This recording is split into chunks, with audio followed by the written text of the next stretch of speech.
Hello and welcome back to Joe's Math Tools. In our session today, we are calculating the circumference of our circle when we're working with the radius as a decimal number and our pi is 3.14. And if you want to see how this is done, let's get started.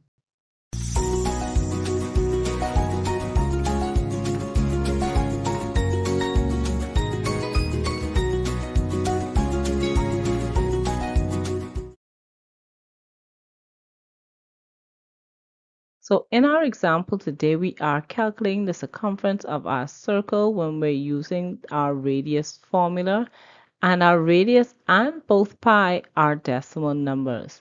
So let's begin our substitution. So we're going to put back our 2, replacing our pi symbol with 3.14, and replacing our radius with its value of 2.5. So now we're going to dive into our multiplication. And what I'm going to do first is I'm going to work the numbers out in the order that they are in.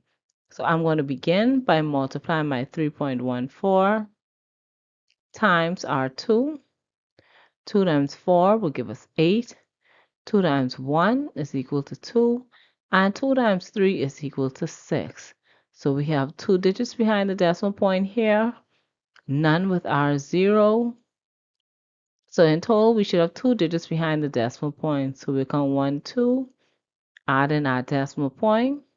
So we now have 6 and 2800 being multiplied to our 2.5.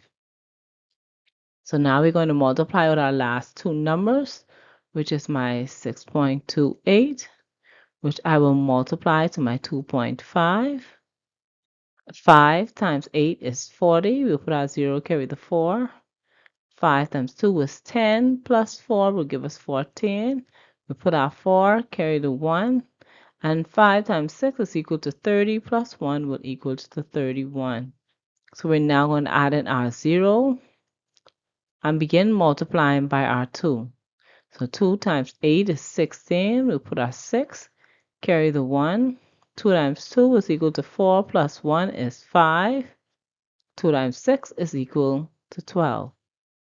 We're going to now sum our numbers together. 0 plus 0 is 0. 4 plus 6 is 10. We'll put our 0, carry the 1. 1 plus 1 is 2. 2 plus 5 is equal to 7. 3 plus 2 is equal to 5. And we'll bring down our 1. So to input our decimal point, let's go back to our numbers. So we have 2 digits behind the decimal point here. We have 1 digit behind the decimal point here. So in total, we should have 3 digits behind the decimal point in our answer.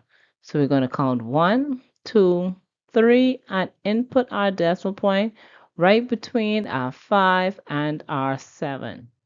So for this question, our circumference is equal to 15 and 7/10, and that's in centimeters.